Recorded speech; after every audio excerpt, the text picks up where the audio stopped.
Buenos días. Muy buenos días. ¿Cómo Buenos días, amanecen? ¿Están en Bucaramanga? Me imagino que están en las cobijas. Está lloviendo. está lloviendo.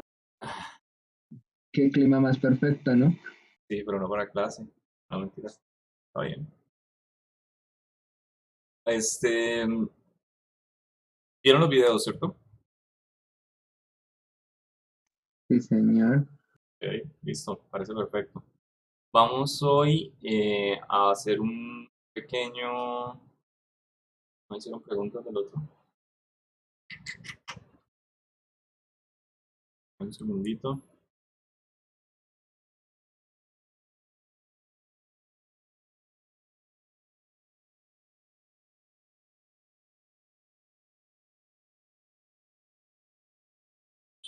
Segundo.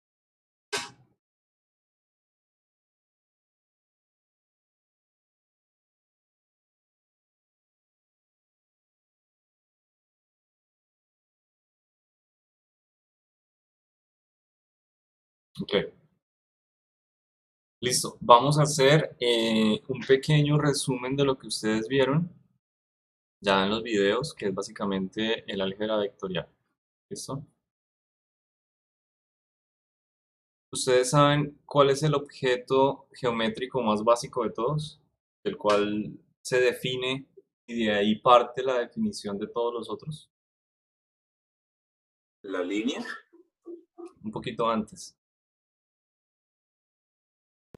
¿Punto? El punto. Perfecto. Hay una definición de punto geométrica, la cual me involucra a mí que un punto, primero lo más básico, no tiene dimensiones. Es decir, un punto no va a tener un ancho, un alto, un fondo, ¿de acuerdo? No tiene dimensiones, por lo tanto se le llama que es un objeto geométrico cero dimensional. ¿Listo? Hay otra cosa que se le puede meter a este punto, no es necesaria, es decir, puede haber un punto que no tenga esto y es que el punto puede llegar a tener unas coordenadas asociadas. ¿Sí? Eso lo convierte en un punto que se puede llegar a usar en geometría o la definición de punto matemático. ¿Por qué les digo que las coordenadas no son necesarias? Se decía que el universo en algún momento pudo haber llegado a ser una mota de polvo, tener ciertas dimensiones, pero si toda la materia está condensada en esa mota de polvo, usted no puede llegar a decir tiene tanto de ancho, tanto de alto, tanto de fondo, porque no tiene con qué compararlo. ¿Sí? Si toda la materia del universo es un solo punto, usted no puede llegar a decir cuántas dimensiones tiene, y muchísimo menos llegar a decir que tiene coordenadas, porque si todo lo que existe es ese punto, usted no puede decir, no, ese punto está ubicado en tal ubicación con respecto a qué. ¿Sí? No tiene un eje de referencia o algo que usted pueda llegar a decir fácilmente en dónde está colocado su punto. Normalmente un punto en matemática se puede llegar a representar así, voy a colocar este, por ejemplo, por acá, a decir que este es mi punto A y le doy coordenadas, sí, este. Perfecto. Punto en geometría, un punto en matemática. Los puntos que nosotros utilizamos en física son un poquito más ricos, por así decirlo, y un poquito más locos, porque pueden llegar a ser muchas más cosas del matemático. Aparte de tener lo que tiene el matemático, puede llegar a tener otra clase de propiedades, cualquier clase de propiedades.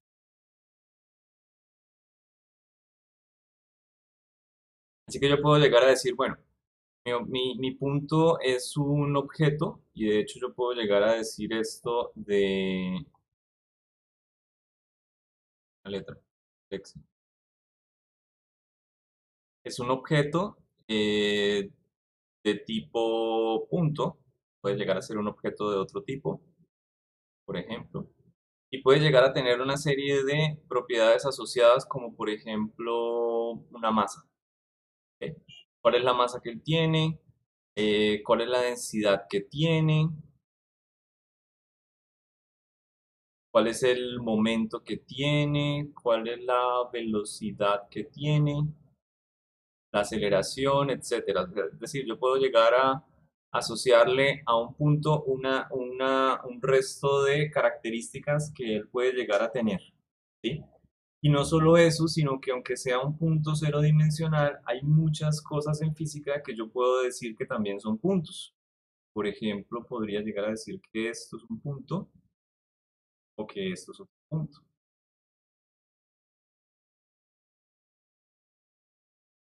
¿De acuerdo? Son perfectamente válidos.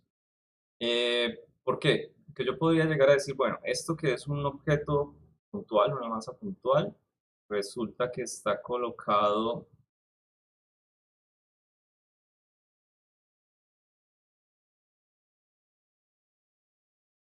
sobre un plano inclinado. ¿Sí? Es una masa puntual que yo la represento como gráficamente en una cajita, por ejemplo, pero tiene una masa, tiene una velocidad en ese momento, tiene una coordenada, tiene una aceleración, tiene un momento, etcétera. Puede llegar a tener muchísimas cosas asociadas, ¿de acuerdo? Y el de la derecha también podría llegar a colocarlo en algún tipo de sistema, en algún tipo de armatoste. Podría, por ejemplo, colocarle una cuerdita y pegarlo del techo, ¿sí? Pegarlo del techo y decir ese es un péndulo que tiene pues, una cuerdita y tiene una masa puntual al final. Y en muchos casos yo puedo llegar a obviar sus características. Yo hago un péndulo con una canica de vidrio, es muy parecida a su física a la que tendría si tengo una esfera de acero sólido. ¿Bien? ¿Por qué? Porque las densidades de los dos son muy altas con respecto al aire, así que cojo la física de fluidos y la paso para otro lado, y sus dimensiones no son tan grandes para que tenga una fricción con respecto al aire, así que ella se mueve bastante bien en el aire. ¿Existen? Por supuesto que sí. La física puede llegar a cambiar en tiempos muy grandes, pero para una descripción sencilla yo lo puedo hacer. Yo cojo esa canica de vidrio de pronto y la sumerjo en agua, ya el fluido cambió, ya la densidad del agua y la canica de vidrio de pronto no son tan diferentes y puedo ver que él no tenga un comportamiento de caída libre como si sucede en el aire, ¿de acuerdo? O sea, caería como un poquito más lento y eventualmente alcanza algo que es la velocidad terminal. Si un paracaidista se bota desde muy alto, eventualmente él llega a una velocidad en la que ya el fluido no le permite avanzar más rápido y tiene su velocidad terminal. Con esa velocidad él va a caer al piso, ¿de acuerdo? A menos que aumente su fricción por medio de paracaídas y empiece a hacer que su velocidad terminal sea mucho más baja, una velocidad que le permita vivir, ¿de acuerdo? Bien. Eh, Nosotros también tenemos, aparte del punto, otra definición. ¿Qué sucede cuando yo cojo unos puntos y los organizo en una línea infinita? Perdón, en una línea infinita. En una sucesión de puntos infinitos, pues creo una línea, ¿de acuerdo? Una línea. Así que para definir yo qué es un punto, para definir yo qué es una línea, perdón, primero necesito decir qué es un punto. Puedo llegar a definir una línea y la puedo dibujar, así, ¿de acuerdo? Voy a decir que por acá se cortó un poquito el espacio. Acá también se corta un poco el espacio. Que este punto comienza en menos infinito y va hasta el infinito. ¿Sí? Esos cortecitos que yo hice es para decir, bueno, esto continúa hasta menos infinito y va hasta el infinito. ¿No? La definición de línea es esa, un segmento infinito de puntos consecutivos de manera que formen una línea. De hecho, esa es una línea recta. Podría ser una línea curva, podría ser que el segmento no sea perfecto, sino que se vaya generando una curva. Si yo parto esta línea en cualquier punto, yo podría tener entonces un segmento.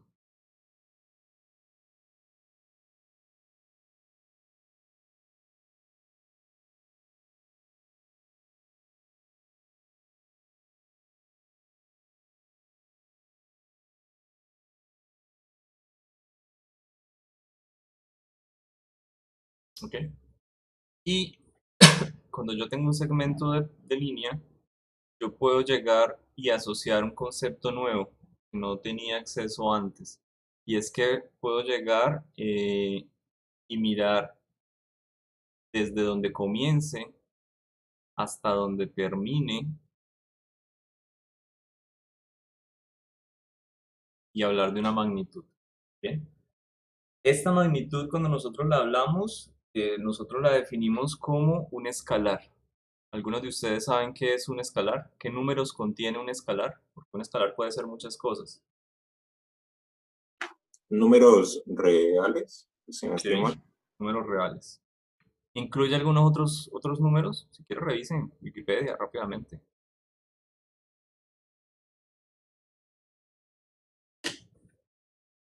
No, un escalar siempre va a tener números reales, profe, ¿Y qué más? ¿No más? y siempre va a ir acompañado por una letra.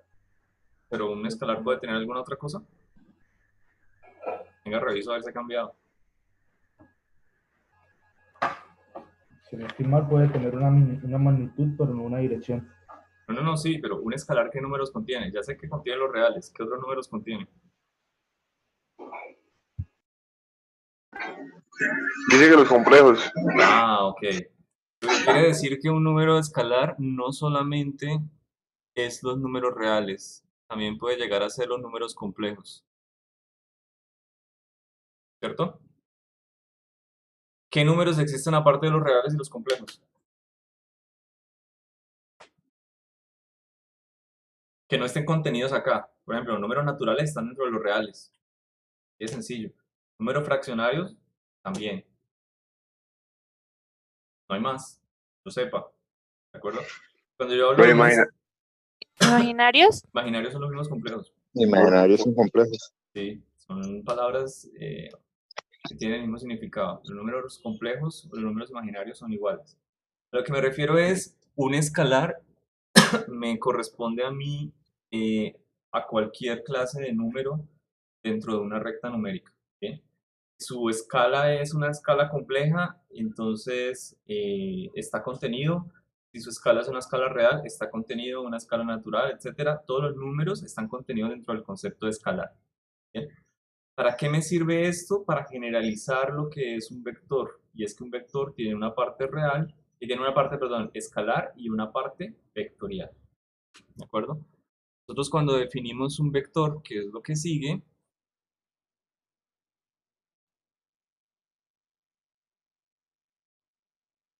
siempre decimos bien, primero voy a coger mi segmento de línea, lo voy a dibujar. Necesito de ese segmento de línea dos cosas. Básicamente necesito su dirección, que está dada por el ángulo que tenga con respecto al horizontal o respecto a la vertical. ¿De acuerdo? Cualquiera de los dos son perfectamente válidos.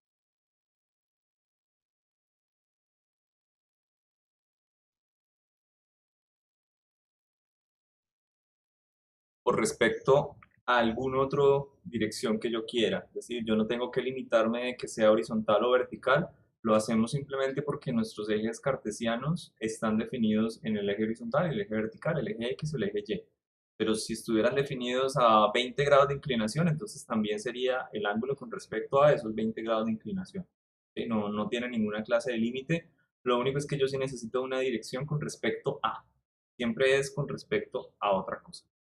Ok, aparte de tener esa dirección del segmento de línea, también vamos a tener esa propiedad que teníamos antes, que es que Magnitud. su magnitud, su largo, por así decirlo, es conocida. ¿Ok? La puedo llegar a conocer. Y finalmente, cuando yo tengo estas dos cosas, esta magnitud y esta dirección, yo ya tengo la definición de mi vector completo y yo ya tengo mi derecho a decir no es solamente un segmento de línea, es un segmento de línea dirigido en una cierta dirección específica y por lo tanto se puede llamar un vector. ¿Sí? Vector, un segmento de línea dirigido. Cuando nosotros escribimos esto, por ejemplo, la magnitud como A, también es válido escribirla como su magnitud del vector. Y eso lo hacemos con unas barritas. ¿Listo? Es una operación de calcular la magnitud de un vector con unas barras. Y es sencillo. Y el vector como tal, en algunas publicaciones, lo escriben así. Yo no tengo otra manera de representar una negrilla pero pues digamos que eso que es una línea más gruesa es una línea, es una negrilla, por así decirlo, ¿ok? En algunos libros que ustedes tienen ahí de referencia, de pronto los vectores los representen así. Son dos formas de representar. Obviamente acá en este tablero virtual, en otras partes se me dificulta representar un poquito la negrilla, así que voy a utilizar la notación de flechita arriba. Pero con esas dos cosas ya tengo el vector. Listo. De lo que vieron, ¿cuál es la primera operación que se puede hacer con los vectores? Sumas. La suma, Resta. ¿Cuál sigue? resta, multiplicación por un escalar. Ok, quiero comenzar con eso. Ya les explico por qué.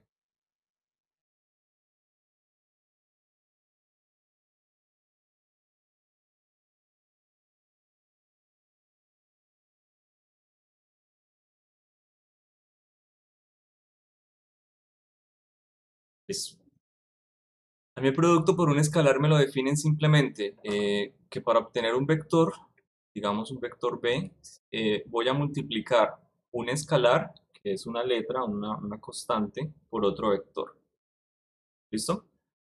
Esta parte escalar que yo tengo acá, alfa, supongamos que va a ser 3. Y este vector a, llamémoslo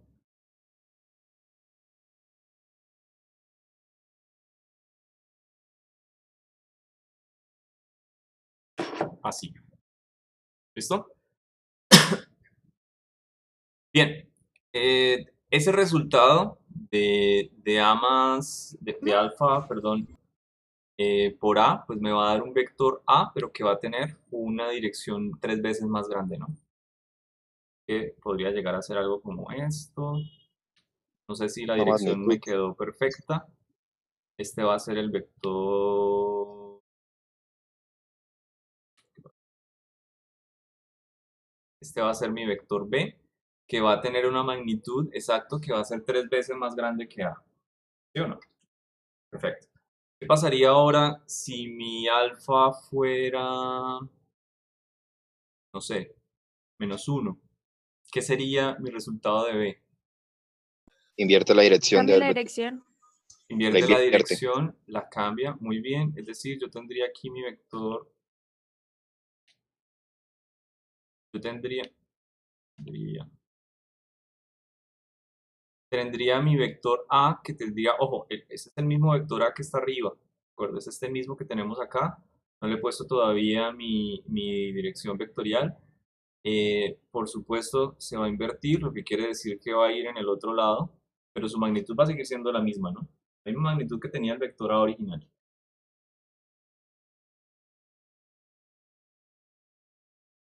Y este sería ahora mi vector B. ¿Sí? ¿Está claro? Y así consecutivamente. Ok, esta definición me gusta porque yo podría llegar a tener un vector cualquiera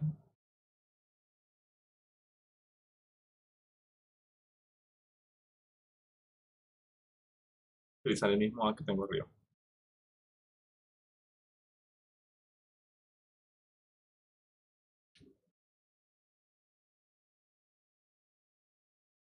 El mismo vector A. Y podría llegar a definirlo como la multiplicación de otro vector mucho más pequeño que va en la misma dirección. Voy a hacerlo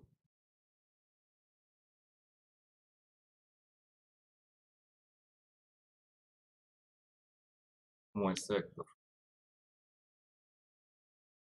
¿Listo? Y ese vector, convenientemente, yo lo defino de manera que tenga una magnitud igual a 1, por eso le coloco ese gorrito arriba que me está representando que vale 1. Ese vector A unitario puede tener cualquier ángulo. Puede tener ángulo 0, en cuyo caso estaría sobre la línea horizontal. Puede tener un ángulo de 90 grados, estaría mirando hacia arriba, ¿de acuerdo? Siempre que yo le calcule la magnitud a ese vector unitario, me debe dar lo mismo, me debe dar 1, por eso lo defino como unitario. ¿Cuál es la ventaja de tener ese vector que siempre va a tener una magnitud 1? Que si yo lo multiplico por 3, ¿cuánto me da la magnitud de A vector? 3 también, ¿de acuerdo? Es decir, yo tengo ahora una operación que me permite decir, ok, A vector va a ser igual a la magnitud que él tenga por un vector igual a 1. ¿Listo? ¿Cuál es la ventaja de esto? El vector unitario no tiene absolutamente ningún dato de magnitud. Ninguno. El vector unitario lo único que me dice es hacia dónde va a apuntar mi vector. Si el vector unitario tiene componentes en X, pues el vector es horizontal. Si tiene componentes en Y, el vector es vertical. Yo lo multiplico por 3, 4, 5, 6. Mi vector resultante, el vector A, va a tener también dirección vectorial de magnitud 3, 4, 5, 6. Es decir, él crece o disminuye conforme yo lo necesito. ¿Listo? También es un poquito útil esta definición porque yo rápidamente puedo calcular un vector unitario si lo llego a necesitar. Es decir, voy a pasar básicamente la magnitud a dividir al vector. Así que mi vector unitario sería igual a cualquier vector sobre su magnitud. ¿Listo? A mí un ejercicio me entrega un vector cualquiera con componentes. Lo único que tengo que hacer es coger ese vector que me entrega mi ejercicio y dividirlo sobre su magnitud, que es un escalar. Así que es básicamente producto por un escalar. ¿Sí? El producto, la división por un escalar es realmente exactamente, es lo mismo. Y cuando yo hago el producto por 1 sobre A, ese 1 sobre A es producto, multiplicación, así decirlo. Y saben que la multiplicación y la división es exactamente igual, ¿no? O sea, ¿cuál es la diferencia entre dividir algo por 2 o multiplicarlo por un medio? Ninguna. Exactamente lo mismo. ¿Sí? Bien. Ya con este vector unitario podemos empezar a hablar un poquito más de lo que veníamos. Y vamos a ver suma de vectores primero, ¿no?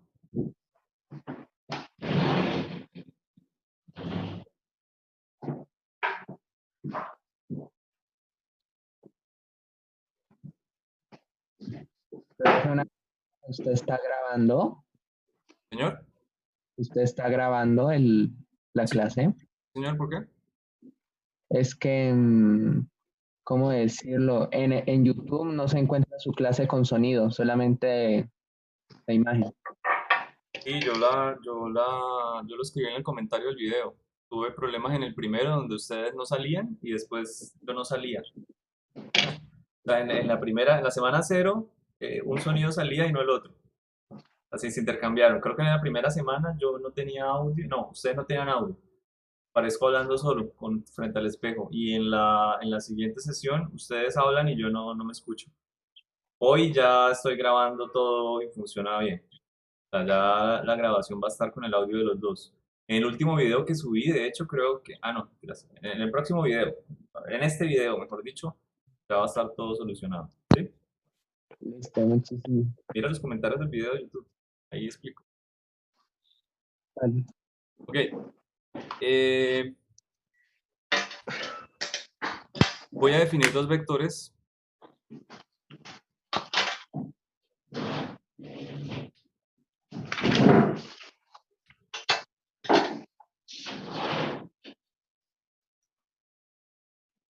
Creo que Joseph tiene...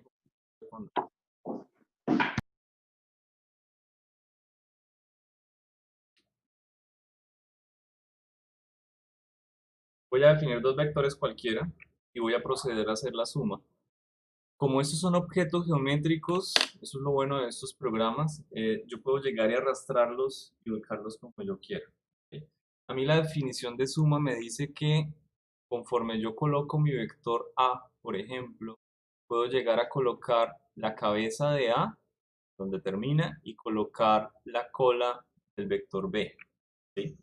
El resultado de esos dos vectores debería ser igual al vector resultante. Este lo quiero llamar mi vector C.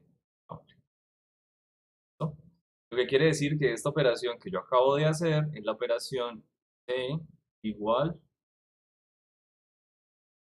a A más B. ¿Sí? ¿Claro? Otra cosa que yo podría llegar a hacer es decir, no, yo quiero primero sumar mi vector B y conforme termine la cabeza del vector B, colocar la cola del vector A. y ese resultado me da exactamente lo mismo. Es decir, mi vector C también puede ser definido como B más A. ¿Listo? Esa definición, esa propiedad de los vectores, cuando yo los sumo, de decir yo puedo llegar y conmutar en lugar de A por B, puedo cambiar manzanas más peras o sumar primero peras más manzanas y me va a dar la misma lista de mercado, es una propiedad de los vectores, ¿sí? Una propiedad conmutativa. Puedo llegar a cambiarles el orden. Y utilizando esta propiedad conmutativa es que la gente muchas veces llega y dice, bueno, esto básicamente me ayuda a mí a dibujar los vectores. Voy a utilizarlo para un método. No sé si se alcanza a ver en la figura, pero es básicamente el método del paralelogramo. Ahí está. ¿Sí? Puedo llegar a dibujar mis dos vectores, A y B.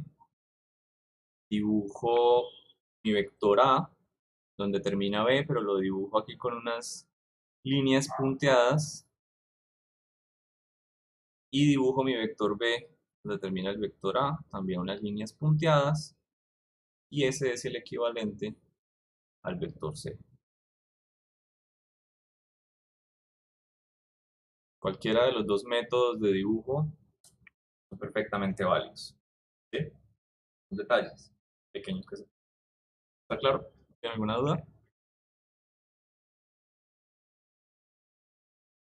De a uno, de a uno. Todo claro. Cacho, y no pelean, no. Tampoco están escribiendo nada en el chat, entonces supongo que está bien claro. Listo. Profe, ¿cómo se hizo lo último? Señor, Estaba ahí copiando y analizando. ¿Qué fue lo que hizo aquí en la última gráfica en la que acabo de esto hacer? Lo que dijo el paralelogramo. fue lo mismo que hice acá. O sea, aquí coloqué mi vector A, sumé mi vector B, que de hecho esto me quedó como feo. Tántico. Ok. Coloqué mi vector A, la suma, donde terminó la cabeza, coloqué mi vector B, ¿sí? Hice lo mismo abajo, solamente que hice la suma al revés. Coloqué primero mi vector B y acto seguido coloqué mi vector A. Ahí, sin importar cuál sea la suma, mi resultado va a ser el vector C.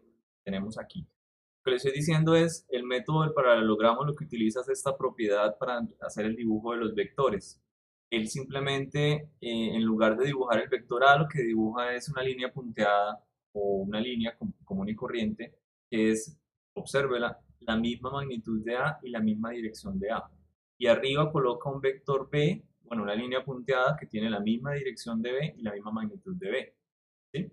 No veo ninguna diferencia entre dibujar los dos vectores como A más B o B más A, porque me van a dar como resultado el vector C, y aquí ya me está formando un paralelogramo. A, hacerlo como una línea punteada. Simplemente detalles. ¿Listo? Listo, sí, señor. Ok. ¿Cómo sería la resta de vectores?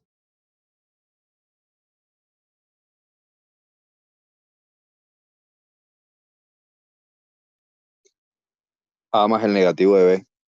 Ajá. Así que yo tendría los mismos vectores A más B.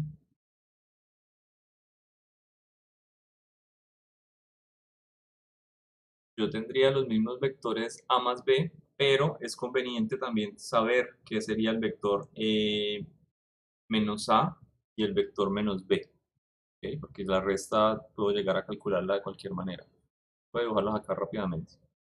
Ojo, ya sabemos qué es el vector A. Está claro que esto que tengo aquí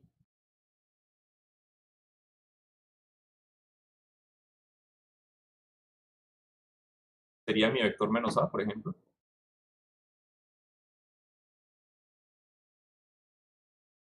O esto que tengo acá sería mi vector menos B. ¿Sí?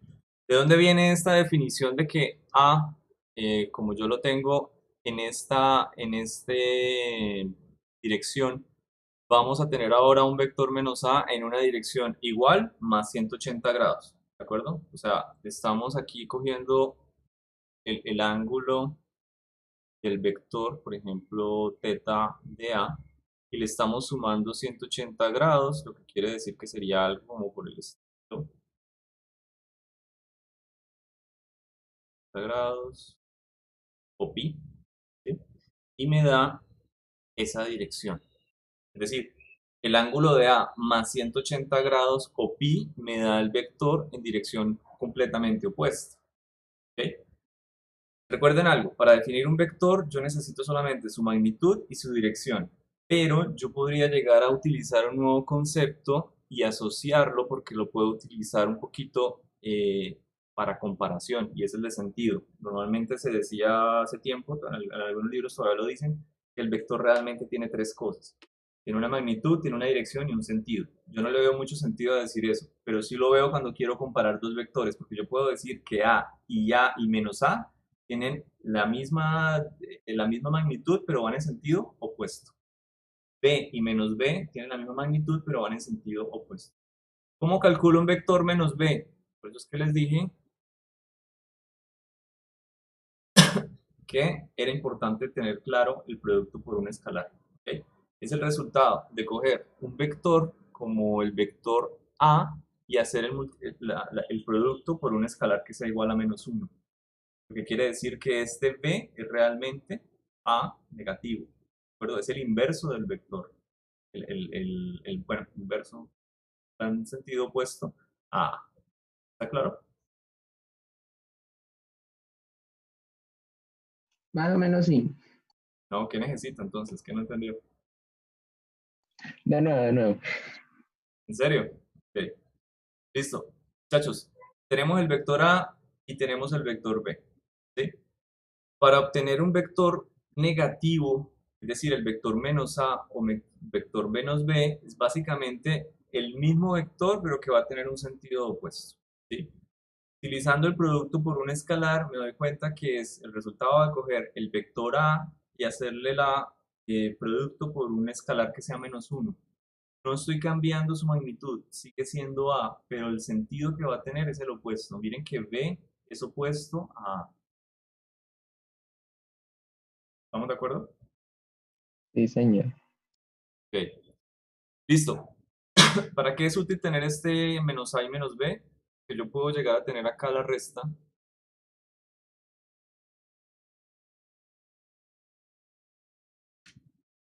Es decir, quiero calcular un vector C que sea igual a A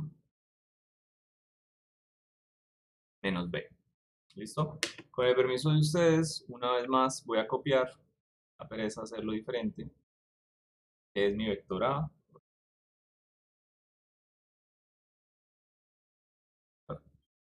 Perfecto. Dibujo mi vector A. Dibujo mi vector menos B. Lo tengo por acá.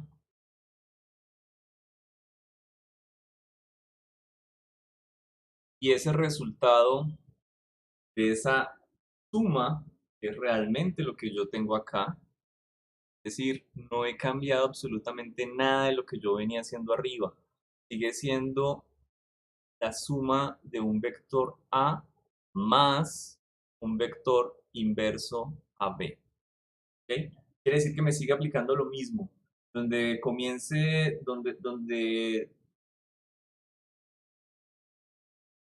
la cola del vector A y termina la cabeza del vector B, es donde yo tengo mi resultado, mi vector C. ¿De acuerdo? Así que la resta de vectores y la suma de vectores se puede generalizar como una sola. Todo es una suma de vectores, así como cuando nosotros tenemos un producto por un escalar o una división por un escalar, todo es un producto por un escalar. Si yo voy a dividir algo por un medio, es lo mismo perdón, dividir algo por 2 es lo mismo que multiplicarlo por un medio.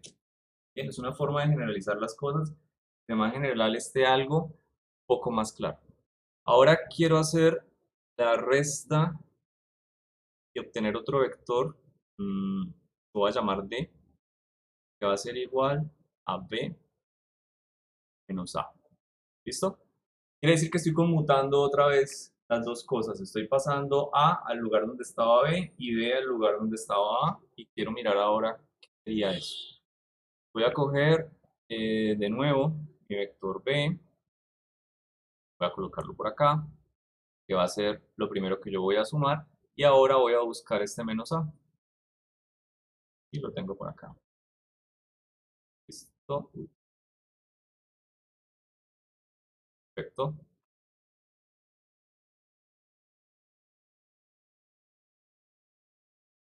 Listo. Y si me quedaron bien dibujados, parece que más o menos me quedaron bien dibujados. Cuando yo hago la suma de esos dos vectores, me debería dar este vector que estoy poniendo acá, que es mi vector B. ¿Listo? No pasa lo mismo que pasaba con la suma de vectores. Yo no tengo el mismo vector, es decir, C y D son diferentes, ¿sí? Pero pueden llegar a tener alguna relación. ¿Qué relación tiene C con respecto a D? Todo lo que hemos visto. Son opuestos. Son opuestos, exacto. Yo puedo llegar a decir que C es exactamente igual magnitud, pero en sentido opuesto a D. ¿Listo?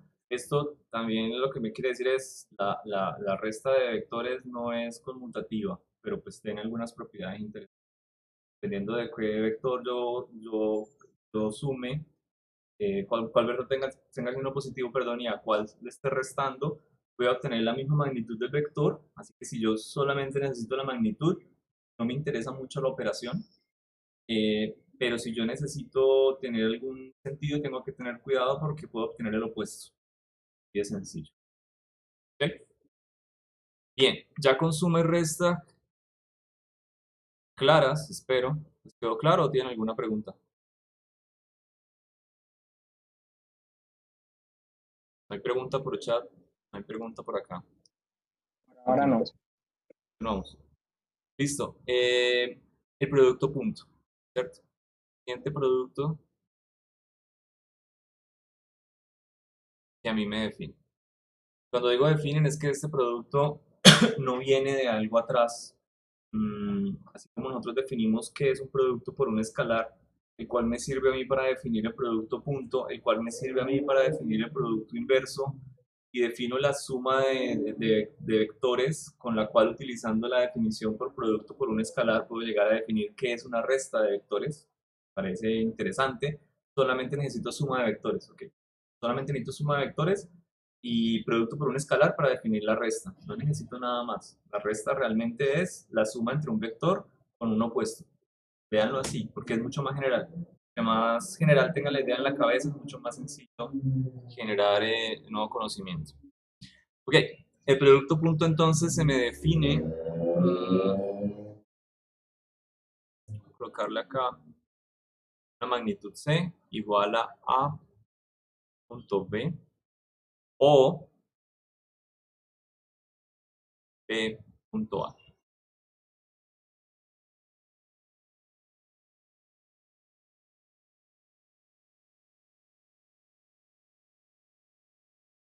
¿Listo? El producto punto entre dos vectores, primero, siempre tu resultado va a ser un escalar. Número 3, 4, 5, 8. Es exactamente igual a hacer el producto punto entre dos vectores A y B o B por A. ¿Sí? El producto punto entre B punto A o A punto B. Y se define como la magnitud de A por la magnitud de B por el coseno del ángulo entre los dos. Sencillo, yo podría llegar a tomar dos vectores prestados una vez más.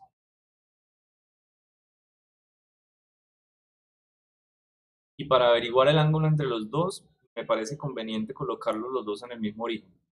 ¿Listo?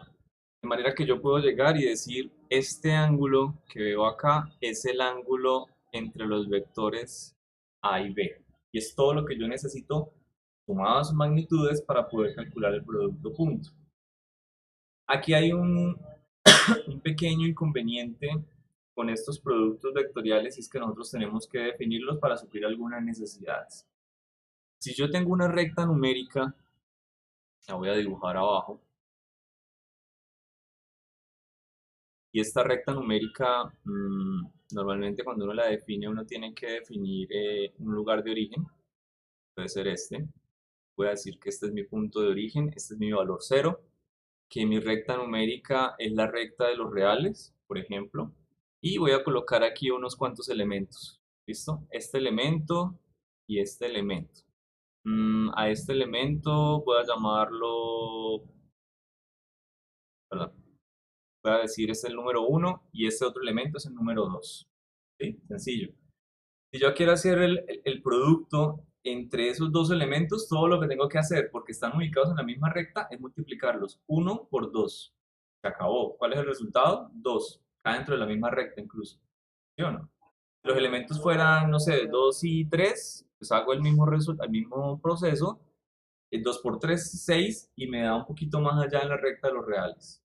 Yo no tengo eso con los vectores, pero yo sí, porque simplemente no están en la misma recta numérica, no están en la misma dimensión, ¿de acuerdo? Miren que el vector b, de hecho, se parece un poquito, al tener el mismo ángulo, a la recta de los reales, ¿bien? Y él como tal, podría llegar a decirse, es una recta numérica, ¿listo?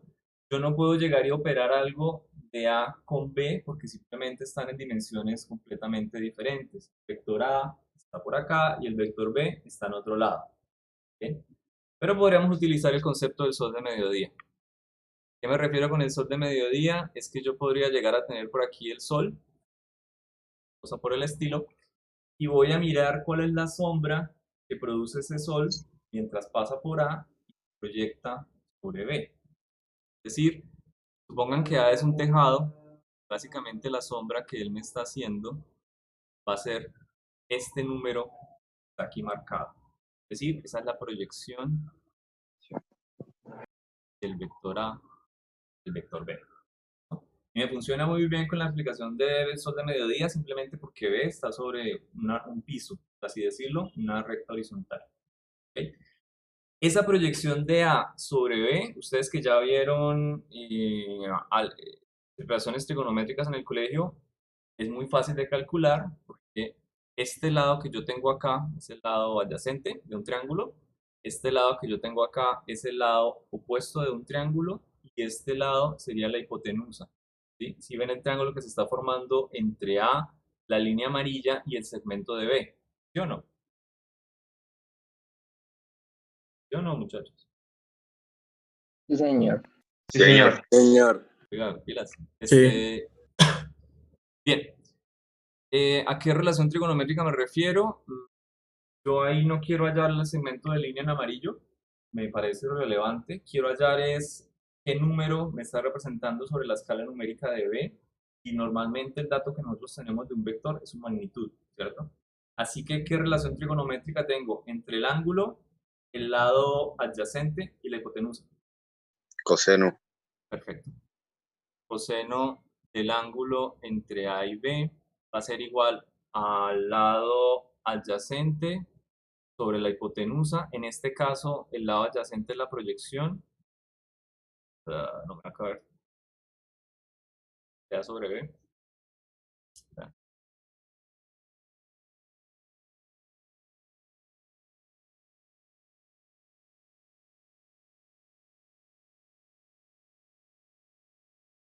No me la idea. Adyacente sobre A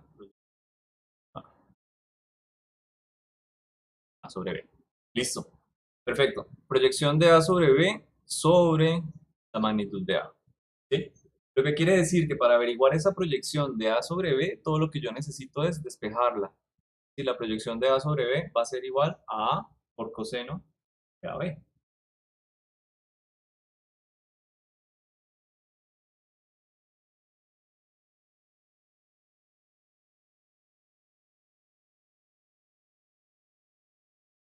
¿Listo?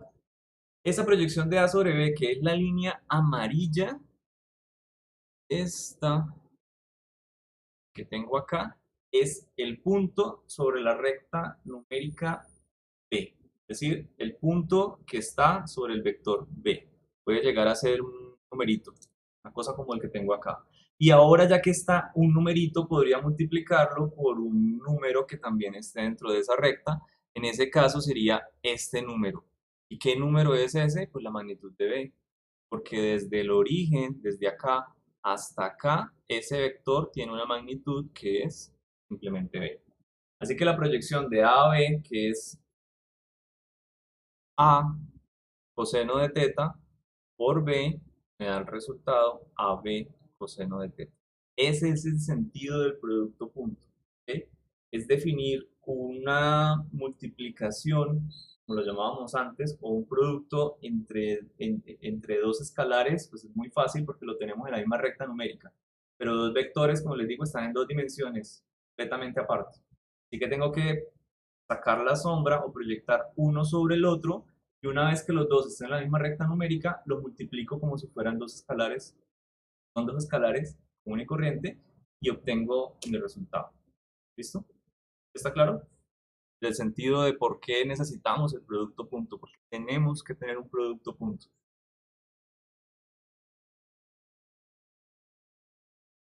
¿Tienen alguna pregunta? Profe, yo tengo una. Señor, cuente.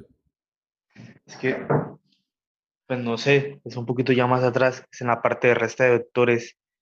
Ok. ¿Cómo vendría siendo como tal la resta de tres vectores?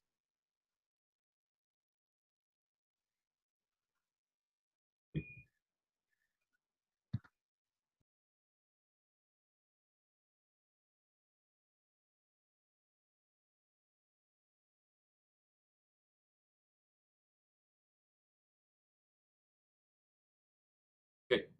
¿Esto?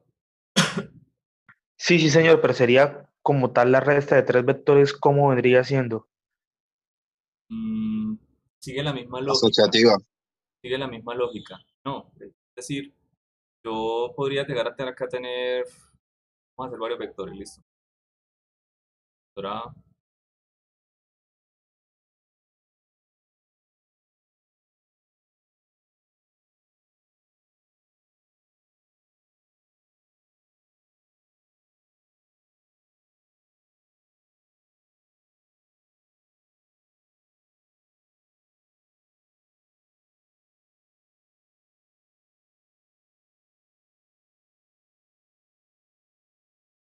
¿sí? A, B, C y D. Tengo cuatro vectores y quiero hacer operaciones entre ellos. Ojo, si es suma o es resta, para mí es exactamente la misma. ¿Sí? Voy a definir acá una operación larga, por así decirlo. Quiero hallar el vector E, y ese vector B, E, va a ser C, menos A más B menos D, menos C, perdón, menos D. ¿Sí? Tengo una operación larga. Tengo menos A, ojo, que es el inverso de A. Es decir, ahí tengo me atoré. No tengo una. Uy, se me fue la voz.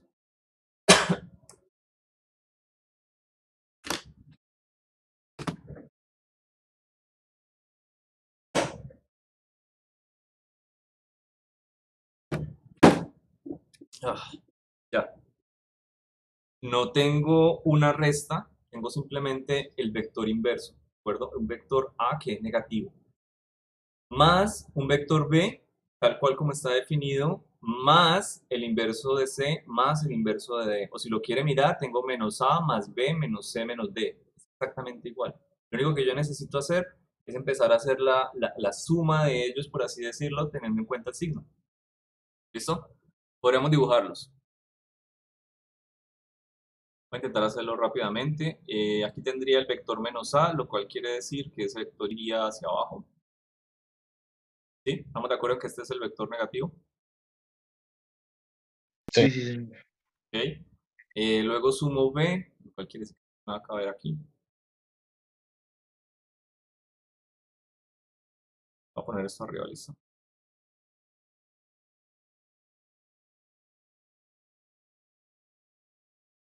Esto tan grande.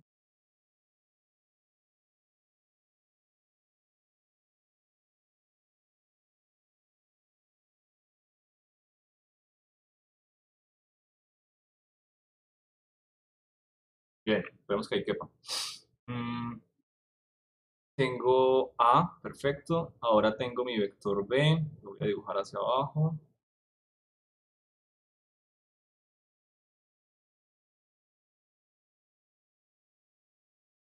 Bien, luego tengo que hacer la operación con el vector menos C,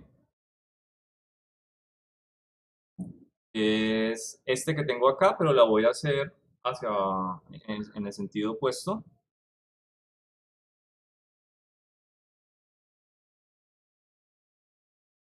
Por el estilo.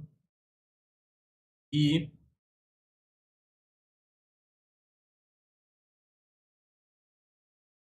finalmente el vector menos D, ¿ok? Que ya no va a ir en esa dirección, sino que va a ir en dirección opuesta.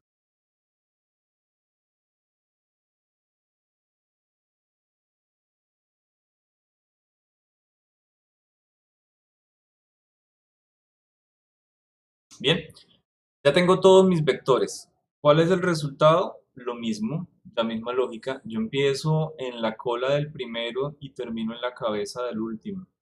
Y podría tener cualquier clase de operación.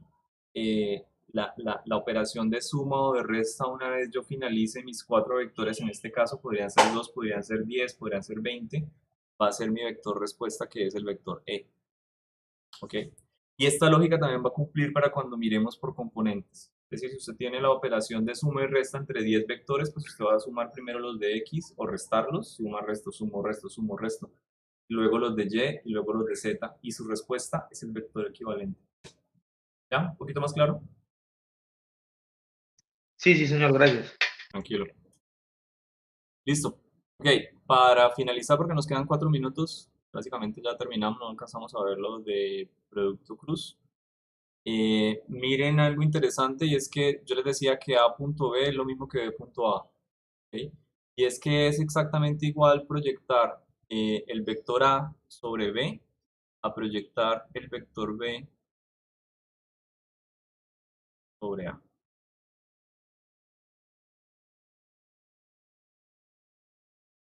¿Listo? Lo único es que aquí de pronto la metáfora del sol de mediodía no me funciona tanto, porque en este caso el sol estaría dibujado como por acá. ¿Sí? Entonces, no me sirve mucho, pero es exactamente lo mismo, es proyectar un vector, su sombra. De hecho, estaba mal dibujado, perdón. Discúlpenme. No sé por qué escogí en ese punto. de la cabeza de B. Exactamente, toda la razón. Exactamente, tiene toda la razón. Sería este punto, proyección de B sobre A. ¿Listo?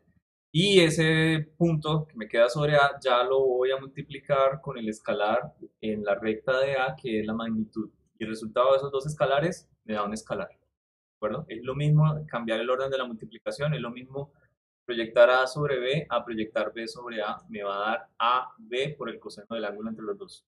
Como es un escalar y la multiplicación de escalar es conmutativa, a mí me da igual multiplicar 2 por 3 o 3 por 2. Por eso es que el producto punto también es conmutativo. ¿Listo? De nuevo, esto responde a una necesidad. Ahora, imagínense que el vector A, ya para finalizar que nos quedan 2 minutos, el vector A tiene un ángulo con respecto de B de 90 grados. ¿Sí? Es un poste de luz perfectamente recto. Si usted intenta guarnecerse de la sombra que proporciona mediodía, ¿cuánta sombra le da? 0, ¿Y cuánto es el producto de un escalar por cero? 0. 0. Lo que quiere decir que si A no genera sombra sobre B, es decir, si la proyección de A sobre B es igual a 0, el producto punto va a ser igual a 0. Si el ángulo entre los dos vectores es de 90 grados o pi medios, la proyección es igual a 0. ¿De acuerdo? Así que el producto punto es máximo cuando los tenemos en la misma recta numérica, es decir, si B y A están en la misma dirección, que básicamente yo tengo acá dos valores en la recta real. Pero si no, están modulados, están disminuidos por este ángulo entre los dos. ¿De acuerdo? ¿Y listo? ¿Sí les quedó claro? Sí, señor. Bueno, Señor. ¿alguna duda adicional antes de irnos? Todo fine. ¿O bien? Listo. Bueno, muchachos, entonces nos vemos mañana. ¿Ok? Sí, señor. Hasta luego. Hasta luego. Luego. Hasta luego.